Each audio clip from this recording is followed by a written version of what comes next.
Assalamualaikum warahmatullahi wabarakatuh. Alhamdulillahi al-awwal bila ibtida' wal akhir bila intiha' al-azim sultanuh as-sati' burhanu mu'jizul bulagha qur'anuh wassalatu wassalamu ala man rafa'alahu qadra wa sadal bariyata turra al-qail inna minal bayani la sihra Muhammadin wa ala alihi wa sahbihi ajma'in amma ba'd. Faya ayyuhal ahibba, di Indonesia biasanya diperingati nuzulul Quran ketika bulan Ramadan, khususnya pada tanggal 17 Ramadan. Ada yang malamnya tanggal 17, ada yang 17 malamnya lagi.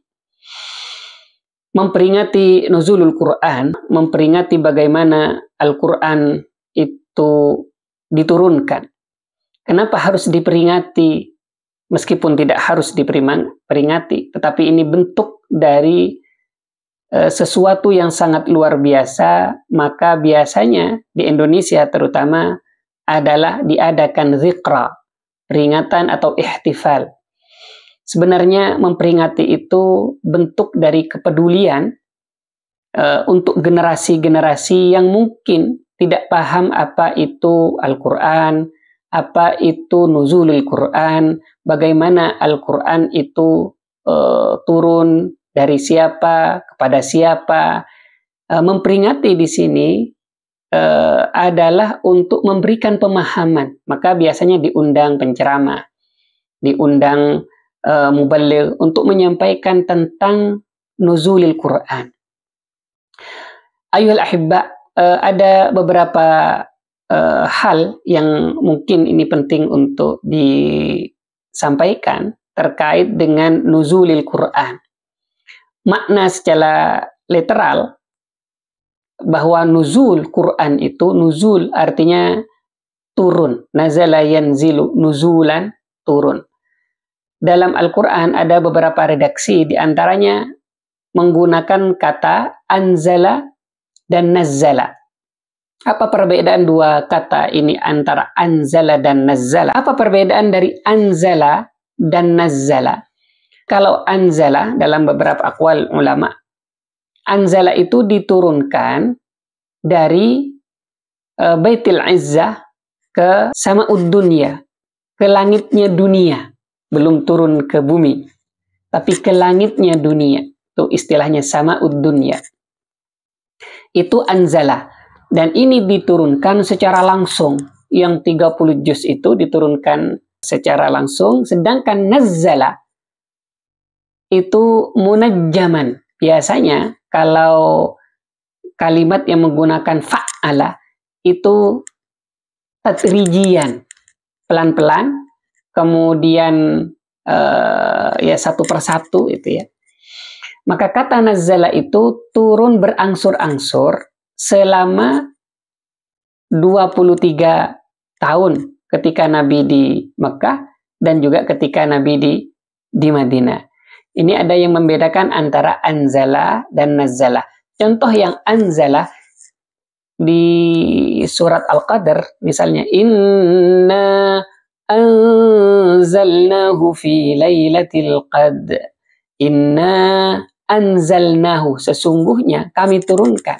Anzalnahu, apa ya, Al-Quran diturunkan fi lailatul qadr, pada malam Lailatul Qadar.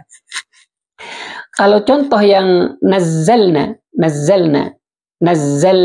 ya, inna nahnu nazzalna dzikra wa inna lahu lahafizun. Itu contoh antara anzala dan nazzala. Faya ayyuhal ahibba, kedua perbedaan ini banyak ulama yang sepakat terkait dengan anzala dan nazzala. Sekarang, kapan Al-Quran itu diturunkan? Ini terjadi perbedaan ulama. Kalau dalam kitab Ar-Rahiqil Mahtum, itu kitab ini pemenang dan dia terbaik dan sampai sekarang menjadi rujukan tentang sirah Nabawi. Beliau menyampaikan Al-Mubarakfuri itu tentang Al-Quran turun pada Rasulullah Sallallahu Alaihi Wasallam tanggal 8 Agustus 611 Masehi, kalau Masehinya ya. Dan dalam kitab ini bahwa Al-Quran pertama diturunkan yaitu malam Senin 21 Ramadan wahid wa isyrina min afi fi Ramadan, yang bertepatan dengan tanggal berapa? Tanggal 10 Agustus 610. Tuh, menurut beliau. Kemudian turunnya Al-Quran di malam Lailatul Qadar itu dengan redaksi yang tadi sudah Al-Fakir bacakan, inna anzalnahu fi lailatul qadar. Menurut beberapa riwayat bahwa diturunkan Al-Quran ketika itu Nabi berumur sekitar 40 tahun. Sehingga kenabiannya juga, Nabi Rasulullah SAW itu diutus menjadi Nabi ketika umur 40 tahun. Dan para nabi-nabi sebelumnya juga rata-rata umur 40 tahun diutus menjadi nabi. Terkait dengan awal ayat yang diturunkan ke muka bumi, ini ulama terjadi beberapa perbedaan. Yang pertama, ada yang mengatakan bahwa pendapat yang pertama, dan ini mayoritas para ulama, yang diturunkan adalah Iqra bismi rabbikal ladzi khalaq.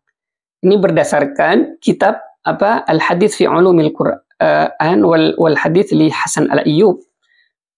Ikhtalafa fi awwal lima nuzila minal Quran ala aqwal. Ada beberapa pendapat.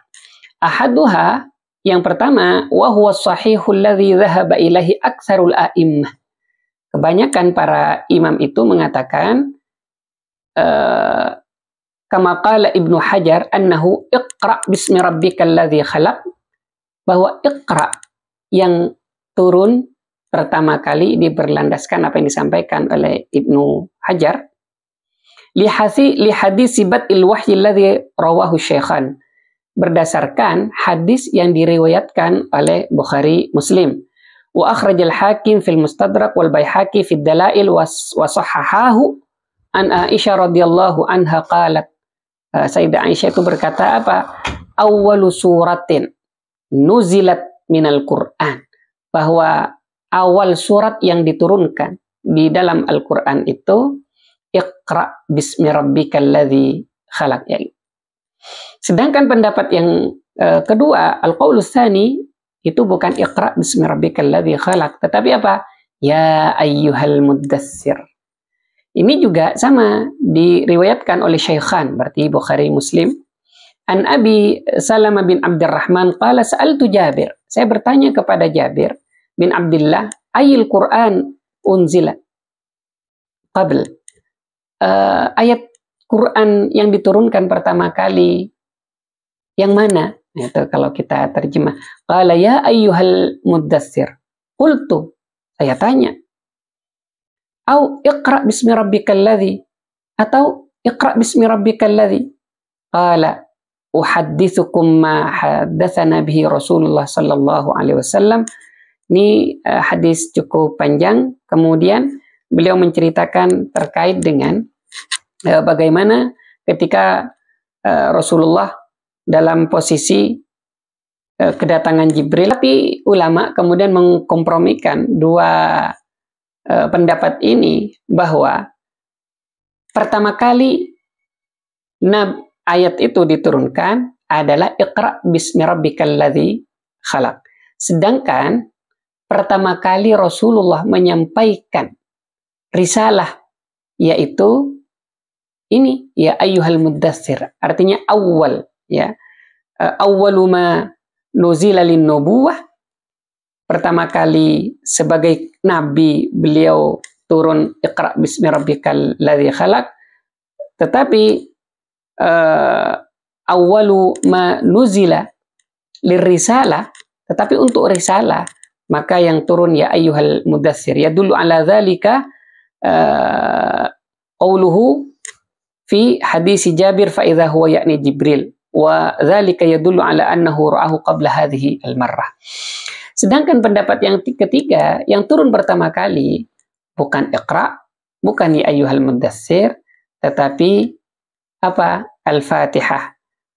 Dan wa daliluhu haditsun da'ifun akhrajahu al-Baihaqi, tetapi hadis ini dhaif.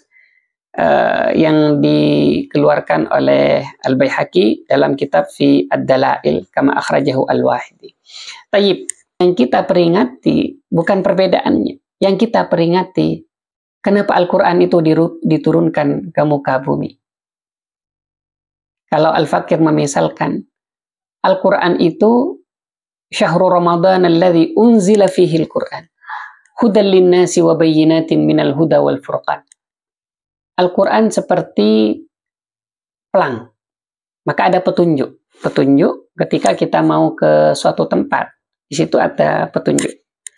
Ke Madura, ke Jember, atau ke Jakarta. Maka di situ ada orang yang tersesat di situ. Kemudian ada kata pelang menunjukkan kemana. Maka itu petunjuk. Petunjuk menuju mana? Petunjuk menuju jalan yang lurus, siratal mustaqim, menuju jalan yang lurus, menuju jalan yang Allah ridai, menuju hal-hal yang Allah perintahkan. Itu hudan linnasi. Petunjuk untuk manusia, bukan hanya umat Islam ya, tapi petunjuk untuk semua. Maka menggunakan hudan linnasi, bukan hudan lil muslimin. Sama dengan Rasulullah diutus rahmatan lil alamin, bukan hanya rahmat bagi kaum muslimin, tapi rahmatan lil alamin, ya hewan, ya siapapun itu, maka Rasulullah itu untuk itu. Tayyib, kembali kepada Al-Quran. Kenapa kok Al-Quran menjadi petunjuk? Kalau kita contohkan atau misalkan Al-Quran itu adalah undang-undang. Saya punya HP, kemudian HP saya baru dan tidak tahu bagaimana mengoperasikannya. Maka saya baca buku tentang mengoperasikan HP tersebut. Buku ini sebagai petunjuk bagi saya untuk membuka HP itu. Atau saya di kampus mahasiswa baru, tidak tahu bagaimana saya harus menjadi mahasiswa baru yang baik. Maka saya dikasih buku akademik. Sehingga harus saya baca. Kalau saya baca buku akademik, maka semester 1 saya harus ini, semester 2 saya harus ini, dan di kampus tidak boleh ini, dan itu, dan yang lain-lain. Maka dalam surah Al-Baqarah, di awal ayat itu, Alif Lam Mim, dzalikal kitabu la raiba fi, hudan lil muttaqin. Hudan lil muttaqin. Petunjuk bagi orang-orang yang bertakwa. Ini akan dijadikan petunjuk ya bagi orang yang bertakwa. Kalau tidak percaya terhadap Al-Quran, bagaimana dia mau ngambil Al-Quran? Meskipun yang menjadikan Al-Quran sebagai petunjuk itu juga petunjuk dalam arti umum, itu ada juga non-muslim. Hudan, tapi di sini kalau orang yang sudah bertakwa memahami kata petunjuk ini, maka dia semakin memahami betapa bagaimana menjadi orang yang terbaik.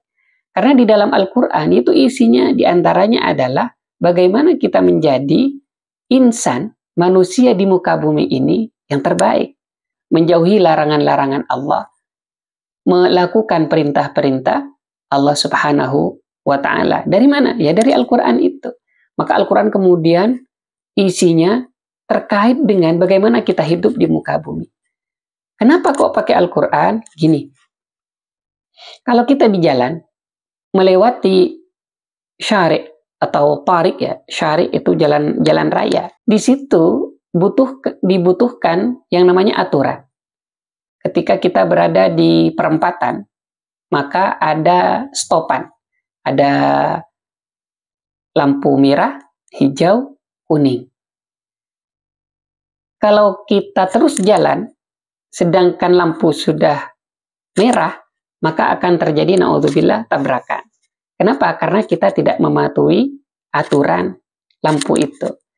Lampu ini adalah aturan bagaimana kita berada di jalan. Atau pelang, tidak boleh parkir atau yang lainnya, itu aturan ada di jalan. Di mana jalan itu syari'. Untuk menuju syariat, jalan. Maka di situ ya ada aturan-aturan. Tidak mungkin kita hidup di dunia ini tanpa aturan. Seandainya semua orang itu sudah baik, mungkin tidak akan ada aturan. Tetapi kan tidak semua orang baik. Tidak semua orang sesuai dengan fitrah dia melakukan sesuatu di muka bumi.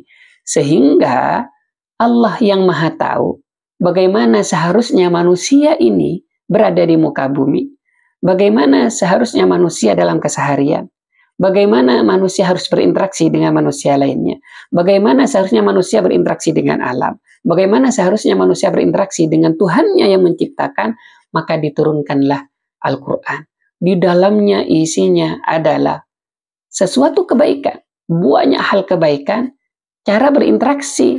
Hablun minan nas. Dan juga hablun minallah. Disinilah kenapa Al-Quran menjadi sesuatu yang luar biasa. Karena itu petunjuk. Ketika kita tersesat, dia adalah petunjuk. Nur, cahaya bagi kehidupan kita. Hudan linnasi. Wabayinatin minal huda wal furqan. Ini nuzulul Quran. Kenapa diperingatkan di bulan Ramadan oleh mayoritas kaum muslimin dan dipercayai meskipun ada beberapa perbedaan juga turunnya di bulan Ramadan berdasarkan ayat Inna anzalnahu fi lailatul qadar, dan Lailatul Qadar itu di bulan Ramadan. Mengapa tanggal 17 kok tidak tanggal 21? Ini juga ulama berbeda pendapat. Al-Fakir tidak akan mengulas ini. Itu sedikit terkait tentang bagaimana Al-Quran ini turun. Dan cara turunnya Al-Quran itu hanya dengan satu cara.